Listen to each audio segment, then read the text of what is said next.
ভারত বাংলাদেশের মধ্যেকার সম্পর্ক সম্প্রতি তলানির দিকে, কিন্তু ভারত যে মোটেই তেমনটা চাইছে না তা স্পষ্ট করলো এবার নয়াদিল্লি।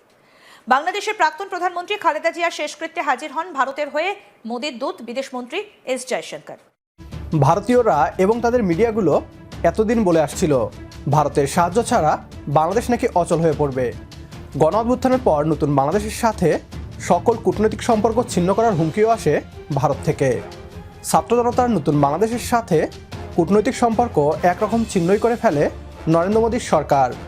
ভারতীয়রা ভেবেছিল এতে বাংলাদেশ একঘরে হয়ে পড়বে, তখন বাধ্য হয়েই ভারতের গোলামি মেনে নিবে।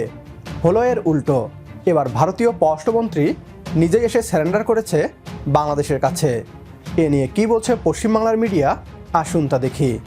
তবে তার আগে ছোট্ট একটি অনুরোধ, প্রিয় জন্মভূমিকে নিয়ে আমাদের এই পথচলায় বিডিটিউব ইনফোটেইনমেন্ট চ্যানেলটিকে সাবস্ক্রাইব করে পাশে থাকুন আপনিও। আর ইতিমধ্যে সাবস্ক্রাইব করে থাকলে আপনাকে অসংখ্য ধন্যবাদ। ভারত বাংলাদেশের মধ্যেকার সম্পর্ক সম্প্রতি তলানির দিকে, কিন্তু ভারত যে মোটেই তেমনটা চাইছে না তা স্পষ্ট করলো এবার নয়াদিল্লি। বাংলাদেশের প্রাক্তন প্রধানমন্ত্রী খালেদা জিয়া শেষকৃত্যে হাজির হন ভারতের হয়ে মোদির দূত বিদেশমন্ত্রী এস জয়শঙ্কর। খালেদা জিয়ার প্রতি শেষ শ্রদ্ধা জানাতে ঢাকায় পৌঁছানোর পর তার ছেলে বিএনপির ভারপ্রাপ্ত চেয়ারম্যান তারেক রহমানের সঙ্গে সরাসরি দেখা করেছেন জয়শঙ্কর। এরপরই ভারতের তরফ থেকে শোকপত্র তুলে দেন তারেকের হাতে। শুধু তাই নয়, জয়শঙ্করের সঙ্গে দীর্ঘক্ষণ আলোচনা করেন বিএনপির ভারপ্রাপ্ত চেয়ারম্যান, আর সেই ছবি সোশ্যাল মিডিয়াতে পোস্ট করেছেন বিএনপি।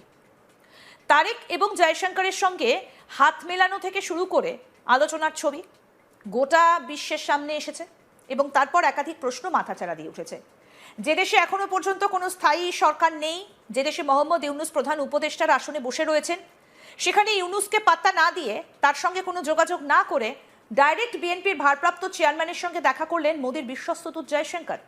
আর এই সাক্ষাৎ আগামী দিনে যথেষ্ট বার্তাবহ বলেই মনে করছেন আন্তর্জাতিক বিশেষজ্ঞরা। নরেন্দ্র মোদীর দম দেখে এখন থেকেই কাঁপতে শুরু করেছেন ইউনূস। প্রয়াত খালেদা জিয়া, বেগম খালেদা জিয়া 1991 সাল থেকে 3 বার বাংলাদেশের প্রধানমন্ত্রী হিসেবে দায়িত্ব পালন করেছেন। তিনি বাংলাদেশের প্রথম নারী প্রধানমন্ত্রী। আর খালেদা জিয়ার মৃত্যুর খবর পেয়ে তার শেষকৃত্যে হাজির হন ভারতের বিদেশমন্ত্রী এস জয়শঙ্কর। বুধবার সকালেই তিনি ঢাকায় পৌঁছন। ভারতীয় বিমান বাহিনীর একটা বিশেষ ফ্লাইটে বুধবার বেলা 11:30টার দিকে ঢাকায় পৌঁছন ভারতের বিদেশমন্ত্রী। বাংলাদেশ বিমান বাহিনীর ঘাঁটি বাসারে তাকে স্বাগত জানাতে উপস্থিত ছিলেন ইউনূস সরকারের উপদেষ্টা। তারপরই ঢাকায় বিএনপির ভারপ্রাপ্ত চেয়ারম্যান তারেক রহমানের সঙ্গে দেখা করেন। তার হাতে ভারতের শোকপত্র তুলে দেন। তারপর এক ঘরের মধ্যে দীর্ঘক্ষণ আলাপ আলোচনা চলেছে।